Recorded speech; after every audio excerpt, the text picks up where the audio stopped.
Ashley, welcome back to my channel. As you can see here, I have Dalton with me for today's review. And Willow. Oh, you can see her tail. Willow's here too. It's her ass. So yeah, Dalton and I were going to go see Late Night with the Devil and Immaculate anyway, so I kind of thought last minute that it might be fun for him to join me reviewing both films. I don't normally review new releases on my channel, but Here we are. Here we are. So yeah, Immaculate. Cecilia, a woman of devout faith, is warmly welcomed to the picture-perfect Italian countryside where she is offered a new role at an illustrious convent. But it becomes clear to Cecilia that her new home harbors dark and horrifying secrets. This film stars Sydney Sweeney and is directed by Michael Mohan. So before I start off this review, just like our Late Night with the Devil review, this review is full of spoilers. So make sure that if you don't want to be spoiled and you haven't seen the film, don't watch this review before you watch the film. Again, similar to Late Night with the Devil, I was hearing nothing but positive hype about this film. So going into it, I had pretty high hopes for it. Not as high as Late Night with the Devil. I thought that I was going to enjoy that film more than Immaculate. But in a surprising turn of events, I actually ended up enjoying Immaculate more than Late Night with the Devil. Yeah, Immaculate. I agree that I think I ended up liking it more than I thought I would going in. That's with a lot of things because, once again, I'm very pessimistic, specifically with like modern movies. But yeah, it turned out being pretty good in the end. I didn't like it, I think, as much as she did, but Sure. Yeah, but I liked it. So just starting off with some pros. Beautiful setting and beautiful production design. Like this film, it was shot so beautifully. The cinematography is gorgeous, stunning. It feels a little dark in some scenes, but I feel like overall it really helps in setting this unsettling mood. Yeah, I agree with that. The cinematography, it reminded me of a lot of like Fincher movies because it's like cold, but it's mostly still shots. You're not doing a ton with the camera work that draws away from the actual scene. Like the scene is so beautiful, the framing is so beautiful, you don't need to do anything else. So it's a lot of like locked off shots or just panning, tilting, like not a bunch of crazy movements that I absolutely hate, especially in like a lot of modern horror movies, is they think, oh, if we move the camera, it feels more actiony, you know. I mean, we saw that with the new Roadhouse. I hate action movies that do that. It's like,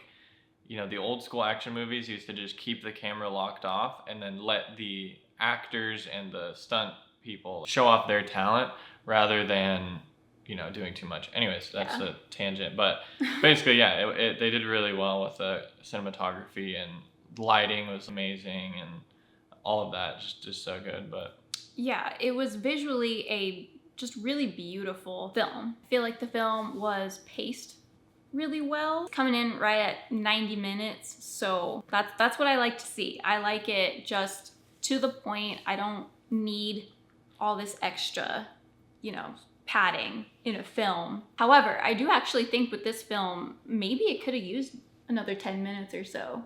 I agree. I think it was a little fast. So yeah, I think it could have used actually like 20 minutes more. Even though I agree that an hour and a half is like a perfect film length. But Halloween. That's 1978 Halloween, I think, was like right around 90 minutes. And yeah. But yeah, that's just usually a general rule for me. Like if a movie's exceptionally good, like for me, I love Oppenheimer, and a movie like that to me is exceptionally good, it's fine to be as long as it is. And I think this movie was good enough to be a little bit longer because the pacing felt a little quick. It kind of jumped, you know, a bit, like as she's pregnant, it kind of jumped through the trimesters. So another thing that I really enjoyed was the performance by Sydney Sweeney.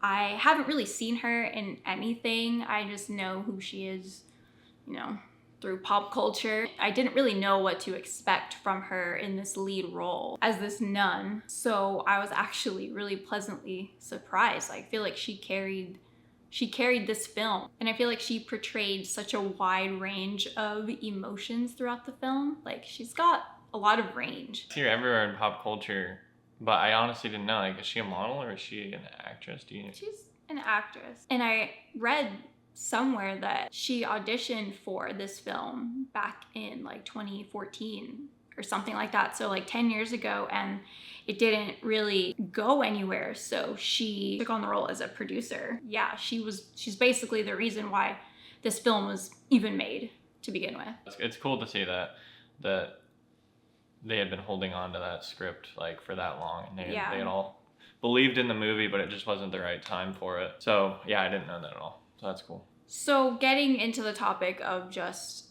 nun horror or, you know, religious horror, it's been pretty played out, and there's been just so many other religious horror movies that I think a lot of people are feeling fatigued, you know, with that subgenre of horror, me included. I think that if it's done well, that it can be really successful and entertaining. And I think this film was a success at that. I think that it had a good soundtrack, like a good score, and I think the effects were really well done. I was not expecting this to be a super gory film, but the ending, there was some gore, and it wasn't just gore for gore's sake. Honestly, like it was like really well done gore, and it was a pleasant surprise. How many times am I going to say a pleasant surprise in this video? But that's what this film was for me. I pretty much agree. I think the score was good. I think that, you know, you had the like beautiful music in the background. That was really nice. I think some of the actual like scoring of it got a little bit in the Hollywood, like it sounds good, but it's just kind of cliche. Some of the like sounds and stuff they would use, but it was still really solid. I think that, yeah, overall, that's kind of an overall thing with this movie to me, is like it was very kind of Hollywood up until the end. When I think of a movie that's way too Hollywood, I think of that new Exorcist movie, which we watched and I despised. I mean, you can talk about, I don't know if you have talked about how you feel about that, but I have not talked about The Exorcist Believer on this channel, but I thought it was painfully average. I did not think that it was as bad as people were saying. I think a lot of the hatred for that film was just purely hatred for David Gordon Green and his association with the Halloween franchise, and people being upset with that. That's what I truly believe, but I would not say Exorcist Believer was a good movie. I wouldn't say that at all, but yeah, I didn't like that movie at all because it was so Hollywood. Like the camera work is incredibly Hollywood. There's just this fakeness to it. The audio feels very like pro-recorded, and it doesn't their like voices don't interact with the environment. It's not mixed incredibly well. And Immaculate was not like that. It was done very, very well. However, the actual plot most of the time until the end was just pretty cliche. yes. And I mean, we'll talk about the jump scares and stuff as well, but yeah, so getting into that, even though I said I was pleasantly surprised with this film, I think that I liked it better than I expected, but it still was, like Dalton said, it was cliche for, I want to say the first like two-thirds of it. It was generic. It had way too many jump scares. Even though the film was beautiful to look at and it was entertaining throughout, it still had a lot of just generic jump scares, and a lot of times it wasn't even effective and there wasn't payoff to the scare. It was just, you know, a door opening. I think we got that kind of jump scare in the first like 5 minutes. There's just the sound of a loud door, and then, you know, you jump and it's like, oh, okay, like why do we need to get our hearts racing? It didn't feel effective, unfortunately. Yeah, I couldn't agree more. I hate that stuff. Like, I hate sound effects as a jump scare is like the cheapest possible thing you can do. And in the first, you said 5 minutes, the jump scare, there's nothing visual involved. It's literally just a door opening that is just like super loud, just maxed out the loudness. And it's like, that's incredibly cheap. And it's not it's not effective in the longer term. It's effective Right. for about 5 seconds. Whereas if you have something like Hereditary, where it's like these slow, creepy, like long building, like when the lady's like in the corner of the room and Collette, you don't yeah. notice it for a while, like that kind of stuff Mm-hmm. is way scarier and lasts Yeah. way longer than just like an immediate it's jump silent scare. too. Yeah. That movie's scary. That movie's It good. was terrifying, yeah. Hereditary's so good. Anyways. But yeah, just I didn't like that. That's when I say it's very Hollywood and cliche like that. That kind of stuff is what I mean. Like, yeah, the jump scares. That stuff is cheap, and it's something that you can just throw in a movie to pass time and to like get a quick reaction. While I do think that this film was good at building to its, inevitable conclusion, which was fantastic, I will say though, I would rather have like no jump scares than just sporadic little meaningless scares that don't add to the film. I would just rather have no scares up until maybe the end. I don't know if they thought maybe they needed the scares to keep like the momentum or something like that, but I don't think they needed it. I think it would have been far more effective for it to just be moody throughout until the end, where you get the bulk of the action going and the bulk of the scares and effects and stuff. But that's just my thought on that. Yeah, I think one of the better center or one of the better pieces of horror in that movie, if we're talking about leading up to the climax, one of the best versions of horror that isn't jump scares, sometimes it was just that old lady that was kind of creepy, and they could have used stuff like that and much creepier, like if the old lady, like when the old lady was just in her room when she was sleeping, like that kind of stuff. And they still use jump scares when they did it, which was stupid, but that kind of stuff, that's how you add horror and angst into a movie without doing the cheap, boo, I got you sort of thing. And more things like that. Like, I think that was a good piece of the movie, but if they had more things like that were just kind of creepy and got you on the edge of your seat a little more, it would have just overall been like a really great horror movie, whereas I think it was just a good one. But so yeah, let's talk about the ending. So Sydney Sweeney's character becomes pregnant, and it's really obvious from the beginning that something is not quite right with this convent. By the end of the film, you are wanting to witness her fight back, and she does, which I find extremely satisfying. It definitely was my favorite part of the film. The whole ending was. I've heard some people say in the reviews that they hated the ending and then they liked like the first 2/3 or so of the film, and then I've heard the complete opposite. I've heard that people loved the ending and weren't crazy about the beginning and middle of the film. Yeah, that, to me, the ending makes it worth it to see the film. I think that the film is building into, like, over time, clearly hate the other characters more and more to where it's justified for her to retaliate like she does. Yeah. And so that's the whole thing there. Like, you have this slow build, and they never tried to make it believable in the beginning that anyone was, possibly good, like, a part of that. Obviously the most, like, significant thing I'm sure everyone talks about is just the really long scream that she does in agony while she's, like, delivering the baby. Her throat hurt after that. The scream, I feel like it was a wave of how I felt. Like, in the beginning, it's like, okay, like, yeah, she's screaming, she's having the baby, and then it went for, like, pretty long, and it's like, okay, like, we're trying to be really dramatic here sort of thing. As it went longer and longer, it was like, okay, this is actually, like, impressive because it is realistic and in the pain, that she had to have been going through. So, yeah.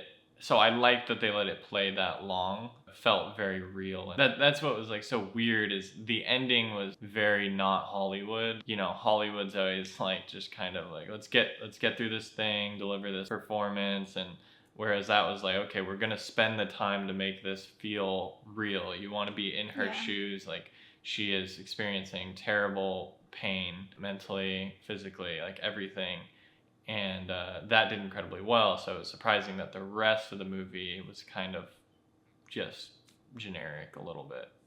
Yeah, I did rate this a 3.5 on Letterboxd. So I liked it a little bit more than Late Night with the Devil. Yeah, I think I pretty much agree with that. I honestly don't.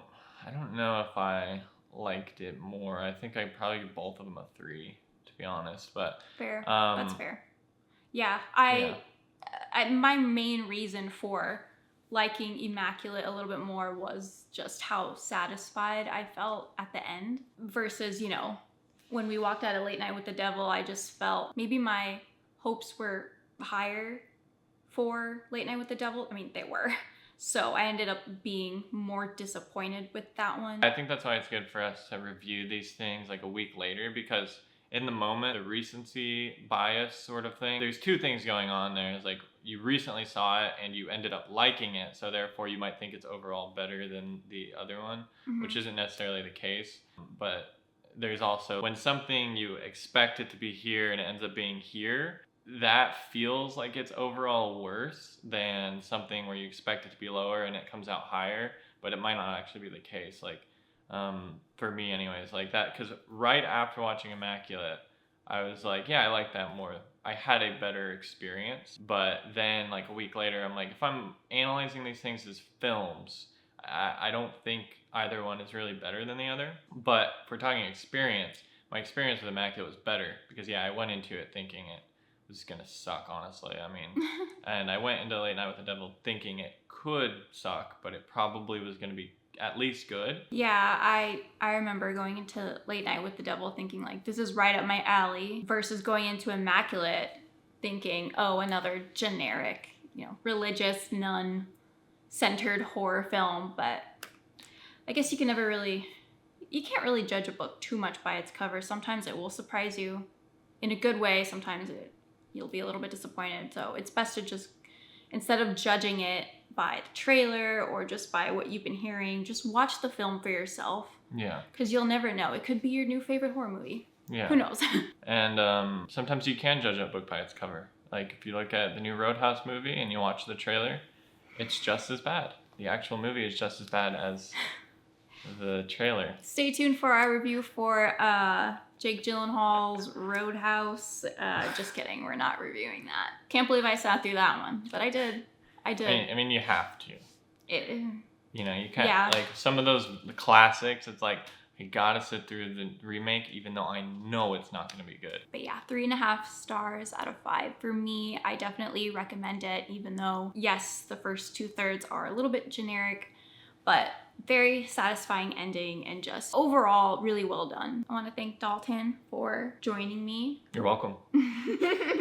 Check out our review for Late Night with the Devil. I'll already have that uploaded to the channel for you guys. Yeah. Exciting time to be a horror fan. I've been loving going to see these new horror films in the theater. Yeah, movies are getting good again.